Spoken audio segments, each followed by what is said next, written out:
बिहार चुनाव के नतीजे सामने आने के बाद यही सवाल खड़े हो रहे हैं कि क्या नीतीश कुमार वाकई फिर से मुख्यमंत्री पद की शपथ लेंगे और क्या नीतीश ही कमान संभालेंगे। लेकिन इस बीच नीतीश कुमार ने जो कदम उठाया है, उनके इस कदम से बिहार की सियासत में हड़कंप मच गया। बिहार में चुनावी नतीजों में भारतीय जनता पार्टी और जनता दल यूनाइटेड यानी कि राष्ट्रीय जनतांत्रिक गठबंधन की बम्पर जीत के बाद गठबंधन दल रिश्तों में विश्वास की कमी साफ दिख रही है। बिहार की राजनीति में ऐसा पहली बार हुआ जब बम्पर जीत के बाद सीएम राज्यपाल से मिले तो ना सरकार को भंग करने की सिफारिश की और ना अपना इस्तीफा सौंपा, बल्कि राज्यपाल को ये जानकारी दी गई कि 19 नवंबर को इस्तीफा सौंपा जाएगा। बिहार के मुख्यमंत्री नीतीश कुमार ने 17 नवंबर 2025 को राज्यपाल आरिफ खान से मुलाकात के बाद इस्तीफा नहीं सौंपा।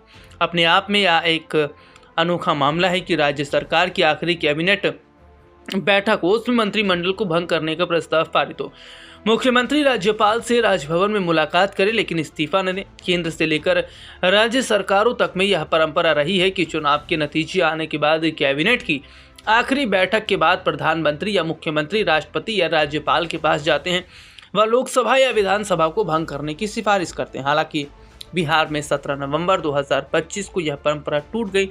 सीएम राज्यपाल से मिले तो लेकिन इस्तीफे के लिए नहीं, बल्कि यह बताने के लिए कि 19 नवंबर से विधानसभा विघटित यानी भंग होगी और तब तक वह मुख्यमंत्री रहेंगे। अब यह सवाल उठ रहे हैं कि क्या मुख्यमंत्री ने ऐसा कदम क्यों उठाया। सूत्रों की माने तो नीतीश के इस फैसले के पीछे डर छुपा है, जिसकी चर्चा चुनाव होने से पहले सियासी गलियारों में हो रही थी। चुनाव से पहले ही राजनीतिक जानकार यह दावा कर रहे थे कि अगर भारतीय जनता पार्टी की सीटें ज़्यादा आई तो वह अपना मुख्यमंत्री चुनेगी। फिर जब टिकट का बंटवारा हुआ और बीजेपी के साथ साथ जदयू 101 सीटों पर लड़ी तो नीतीश कुमार की पार्टी राज्य में बड़े भाई का दर्जा भी लगभग खो चुकी।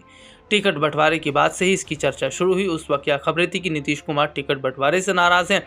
उन्होंने अपने करीबियों को फटकार भी लगाई। अब ऐसे में माना जा रहा है कि 14 नवंबर का दिन बिहार चुनाव के नतीजों ने स्पष्ट कर दिया। जदयू ने 2022 चुनाव के मुकाबले भले ही बड़ी कामयाबी हासिल कर 85 सीटें जीती, लेकिन 89 सीटें जीतकर बड़े भाई की भूमिका में बीजेपी है। ऐसे में ये माना जा रहा है कि अभी अगर वो इस्तीफा देते हैं तो इससे नुकसान उन्हें होगा। हालांकि ये भी देखा जा रहा है कि नीतीश कुमार बहुत सोच समझकर कदम उठा रहे हैं और नीतीश को इस बात का भी डर लग रहा है कि अगर वो अभी जो है इस्तीफा नहीं देते हैं, आगे टालते हैं, तो शायद जो है उनका जो सीएम पद पर बने रहना वो बरकरार रहेगा और अभी इस्तीफा देते हैं तो शायद बीजेपी उनका दूसरा ऑप्शन तलाश कर सकती है।